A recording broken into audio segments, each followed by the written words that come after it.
friends, hello everyone. Welcome to the Holly Lolly channel. The topic of today's video is real life in Japan, the way it is through my eyes, through the eyes of a person who moved here to live about 3 years ago. I wanted to specifically touch upon the topic of medicine. Actually, one day of my life, what happened to me, how it was, I will tell you in detail, because I know that many people dream of moving here. It is wonderful for tourists to be here, but still a person who lives here faces difficulties and problems every day. I will tell you about it from my experience. I will tell you what happened to me, how it happened, and the conclusions I drew. Yesterday I had to go to a polyclinic, rather even a big hospital. I had an appointment for 10:30 a.m. I calculated that it would take me about 42 minutes to drive to the hospital, but realized that I still had to meet about half an hour beforehand with a translator. Even though I'm learning Japanese, I'm still at a pretty basic level. For going to the hospital it is very little, because you need to know medical terms, a lot of things to tell, to listen to the doctor, to understand. The appointments usually last on average 15 minutes, and during this time you have to tell the doctor a lot of things and listen to what he tells you. And, of course, for this you need to know Japanese well. That's why I met with an interpreter to tell her what the reason for my visit was, so that she could understand quickly and not waste time translating for me, and she could tell me some part of the information for me herself. So I left the house at 9 a.m. hoping that an hour and a half would be enough time for me to get there and talk to the interpreter. In Japan, you can calculate your route very precisely. For example, what time you get on the train, the subway, how fast you get there with the accuracy right down to the minute. And here I was building a route and was very surprised, because the subway option did not give out at all. It showed me that I had to change 2 buses and then take the subway. I decided it was some kind of mistake and I was going to go to the subway anyway.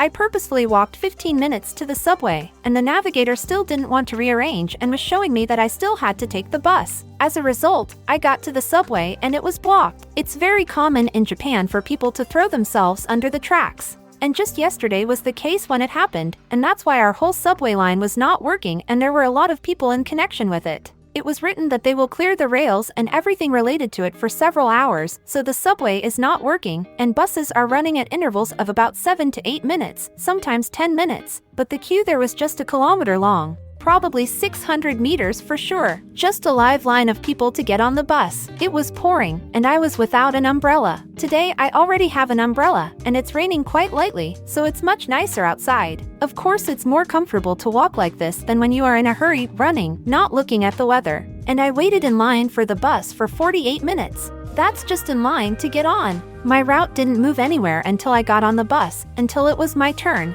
I've always heard that there are people whose profession is to push people into the subway train. You've probably seen these images too. But since I take my children to kindergarten and school in the morning, I don't use the subway and I haven't seen it with my own eyes yet. But yesterday was the first time I saw people being stuffed into buses. We were on that bus so tight, they were shoving us in there. And a special person was shoving in a jacket or a piece of bag to finally close the bus, and it went on. But yesterday I encountered another unpleasant phenomenon. In Japan, unfortunately, in the subway there is such a frequent phenomenon when men try to take pictures of girls under their skirts or groping. Anyway, yesterday on the bus, a man tried to touch me where I shouldn't be touched, and I didn't expect it so much that my first reaction was shock. Unfortunately, I don't know many words in Japanese to express my outrage, so I just turned around and shouted indignantly. But Japanese women very often do not express their emotions, they stand there and tolerate it, because here it is shameful to say something somehow, to be noticed in such a situation. So, unfortunately, many just tolerate and do nothing about it. It's really pathetic, honestly, that women are so afraid of appearing uncultured and somehow being judged. So I would say something even, but all I could say was an outrageous sorry. Actually, what's the difference between sumimasen and gomen nasai? Sumimasen is said in almost every sentence here. For example, just excuse me, can you tell me how to get through? Then it's sumimasen when you haven't offended anyone. And gomen nasai, it is such a more polite form if you, for example, accidentally stepped on someone's foot or made a person really unpleasant. But my shriek was enough for the man to shove everyone and moved away. And it was a man in his age, about 70 years old. It struck me so much. As a result, he very quickly shushed everyone and got off the bus. Anyway, somehow I got to the hospital, but I was late. I got to the reception on time, but I was late to talk to the interpreter. And actually, why I went to the hospital, let's talk about that. I have a hemangioma in my spine. In simple words, it is a kind of vascular benign tumor that many people have, and they do not even know about it, because it is very small. It's located inside the vertebrae of the vertebral disc, you could say. Roughly speaking, as it was also explained to me, it is such a crack inside the vertebrae where the vessels, fatty tissues, blood, and in general it is contained in the vertebrae. And if it is very small in size, then in principle there is no need to worry at all. But I was once a professional dancer and I was injured. I did not immediately have an MRI, where they actually found it and told me that it was quite large. I actually have only a kind of shell, like an eggshell, left of the vertebra, and everything inside is a hemangioma. And I was told that I need to watch it every year to make sure it doesn't grow. If it grows even a millimeter, you need urgent surgery, because, basically, the consequences are a fracture of the vertebrae and the inability to walk. So, this prospect is not at all rosy. And in my country I was monitored, the hemangioma did not grow, everything was fine, but somehow, when I moved to Japan, I abandoned this case. 6 months ago I tried to go to the hospital with this problem. I said that I needed an MRI. They refused me and said that I was the one who ordered it for myself, and they had no data on me, that I needed an MRI. So I was denied. They told me that the waiting time to get an MRI is from 3 months to 6 months and asked me if I would get on the waiting list. And I didn't know at that time where I would be in 6 months at all. It's very hard for me to predict that. And, in fact, I said at that time that I would not join the queue. While I was walking, look what beauty I came upon. There's a temple and the trees are in full bloom. Here I am with an umbrella, it's raining lightly, and this is the temple, very atmospheric and beautiful. And on the way I came across this public garden. And look, they grow cauliflower here. I have already shown this in some videos, but it is so pleasantly surprising. This is how flowers grow. In Japan, if you have some problem, you can't just go to a big hospital, even if you know you have some serious problem. Here you have to go to the small hospital first. The small hospital reminds me more of some kind of paramedic station. Why? Because, basically, there's no equipment there. It's a small room where mostly old people work. They just don't have anything. They just look at you, listen to your complaints, and if it's not in the competence of this doctor, he can give you some medicine, give you a prescription, tell you what to do, just in words. But maybe that is enough for a person to get well. But if, for example, you come back to a small hospital after you have been treated and say that nothing has helped you, the doctor can either prescribe you something again or give you a referral to a large hospital where there is really some special equipment, where they can look at you, prescribe all the necessary tests and take care of your treatment. So, I have already been to a small hospital and they gave me a referral to a large clinic, which is located at the medical university. And I've finally passed this quest. I've already gotten to the big hospital. The waiting time, by the way, was somewhere around 2 to 3 weeks. In general, during our period of living in Japan, my son, daughter, and I had some health problems that I could not solve here, because I went to doctors, and they could not solve the problem here. They said there was nothing they could do. And I'm such a, exciting mom in the right place. I think we need to not run the problem, but to do something, to solve something. And it was decided to go to some of the CIS countries in order to realize medical tourism, to treat the children and return back to Japan. But I was also in Europe and had a bad experience with their medicine, so I knew unequivocally that I would not go to Europe for medicine. Well, and again the problem is that I do not know the language, and again I need to invite an interpreter. And, by the way, not all the interpreters you get translate verbatim. I've had times when I've told a problem, explained it at length, and the interpreter tells the doctor that I don't have that problem. And I don't know how to go to another country if you don't understand the language, how to get a full consultation. So my family and I went to Kazakhstan to have a checkup there, to do everything in a week and then come back. And I completely forgot that I can also have myself examined there in Kazakhstan, to see my back, without a 3-month wait. And this thought came to me directly there. I was pleasantly surprised by good medicine, and I also liked the people and the city. The children's problem, that of one child and that of another, was solved in one appointment. I solved their issues very quickly with my children, which I am very happy about. I also made an appointment for an MRI and had it done right away. But since I didn't plan this visit, all my previous results were left in Japan. And when I came to the consultation and said that I needed to see the hemangioma in my spine, the doctor said that she needed to see the dynamics, to see the previous results. I asked her to tell me what is there now in fact, to what the doctor said that my hemangioma is very large and urgently needs surgery. but she told me that she needed my previous results to say for sure. I told her that my tumor was big before, and the doctor said that's the reason to compare the scans. If the tumor hasn't grown, you can basically move on with your life. If it has grown in size, I need urgent surgery. As a result, I already have an MRI scan in hand, and the only thing left for me in the conclusion is the one and only moment. To compare my previous results and the results of this year, I went first to a small clinic, but they refused to compare anything. The Japanese are often afraid to take any responsibility, so they quickly gave me a referral to a large clinic. There again, I waited about 2 to 3 weeks, and yesterday I finally made it to the big clinic. Let me start with the fact that I had an appointment at 10:30 a.m., as I said earlier. In general, about 40 minutes of waiting in line at the registrar's office, where I was registered, then 3.5 hours of waiting near the office until, in fact, the queue came up for me to get to the appointment. The doctor in the office looked at my results earlier and the results I got in Kazakhstan. He said that it was not their clinic, not their country, but he could not accept my results, and I would have to do MRI there. I agreed, but asked again about the time frame.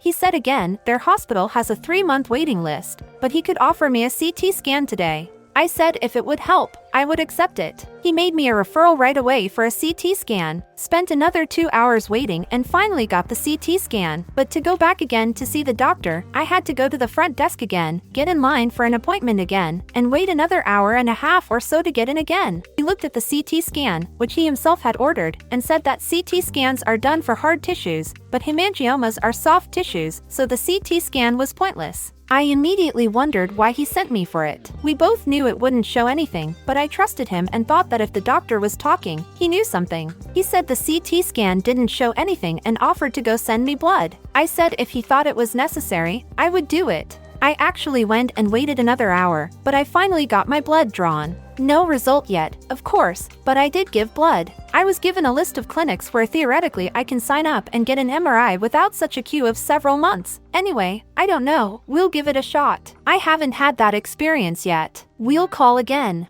We will have to make arrangements through an interpreter, because calls are not available to me in Japan yet. And I am also such a person that I am very afraid that the doctor may accidentally take away my results, leave my tests, and I will not have them on my hands. And here I also did not want to give my picture, but the hospital told me not to worry, I would take it at the reception desk after the doctor had looked at it and give it to him. I also asked the doctor in the office politely to return the disc to me. He said that he cannot return, only in the registrar's office. I gave blood, I think it was 2 minutes to 5, and the clinic worked until 5. There are a lot of buildings, and by the time I got down to the registrar's office, it was, attention, 5:03. We walked up to the front desk, actually to pick up my MRI discs and make payment. The girl in the reception said that discs are not issued for 3 minutes already, because 5 o'clock, the end of the working day, people go home, and I can take the discs in the next appointment. But we were given a check for payment. Another 48-minute wait while we paid. In order to pay, there were 4 cash registers, and everyone was sitting on the screen watching when their number would pop up so they could come up and pay. I think that in our clinics, the queue to get to the doctor, well, at most an hour will be. Here I was by appointment and it just took me a whole day and I did not solve the problem. In general, I asked the doctor to at least make measurements that are on the MRI scans. I asked him to do that so that I would just know what was going on with me. Maybe I needed emergency surgery, and he still turned me down and said he wouldn't measure anything based on someone else's data.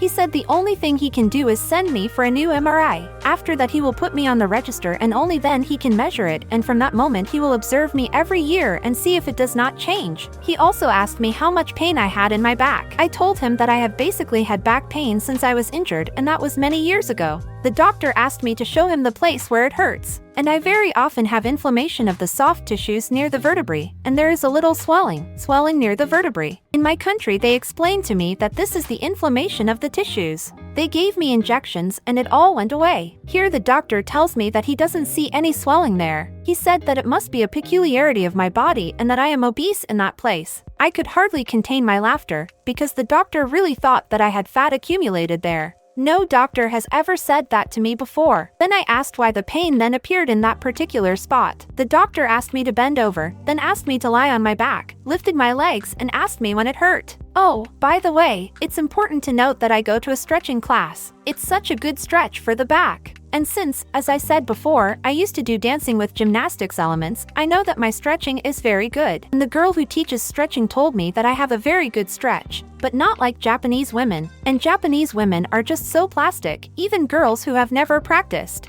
Basically, all Japanese people are very plastic. It's a peculiarity of their body structure, and genetics played an important role. And in general, after I did all the movements that the doctor asked me to do, he said that he had never met such inflexible people. He said that my back was hurting because I was so inflexible. As a result, I found out that I am very inflexible, that I have a fat deposit on my back near one vertebra, that no one will measure me, and they will not give me my disc. And to pick it up I have to go separately again and spend an hour and a half on the road. In general, you know, living here, I realize that not everything is as smooth as many people say. I guess for Japanese people who have lived here all their lives this is the norm, but I have seen that it can be different in other countries. I'd like to say that we have better medicine. You may say that I have such a specific question, but I will say that I have consulted doctors here more than once. There was another such an incomprehensible case. It was in Japan that I started getting migraines for some reason. I used to have a headache at most, like all normal people have. But then I started getting migraines. It's such a severe headache, when everything starts to swim in front of your eyes, when everything just rings in your ears, and you drink these painkillers, but still nothing helps at all. It's scary because I couldn't do anything to help myself.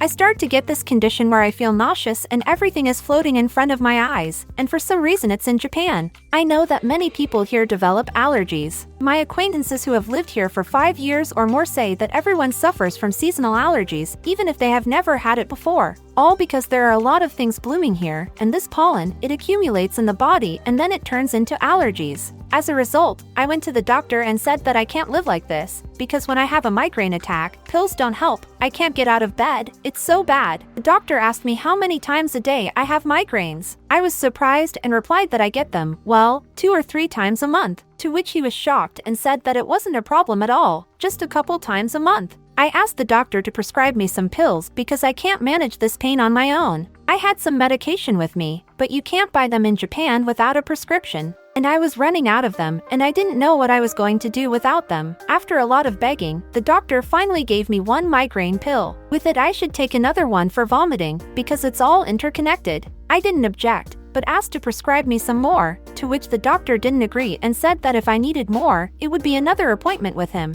I was very surprised because I thought that the prescription would be for at least one package. The doctor said that the pill may not help and then I should go to the appointment again and say that the pill did not work. And if the pill works, then I still have to come to the appointment and he will write a prescription for 3. In general, everything here is very much aimed at making you go to the hospital as much and as often as possible. Insurance pays 70% of it. I pay 30%. Oh, and speaking of cost, my trip to do an MRI, which lasted all day, cost me 9,900 yen. And, of course, the interpreter's services cost me much more, 22,000. But, again, this is because I don't know the language, so I'm not complaining here. How my story will end is still unknown. So that's what one day in Japan was like for me. If you live abroad, please write down what kind of problems you have. And if you dream of going to live in Japan, it's probably great when you go to university as a young person without a family. Because when you go as a family, especially if you have small children, you often have to deal with various medical issues. It is so difficult for me here with medicine that we have reached the point where it is easier to fly to another country and solve all the issues there. By the way, dentistry.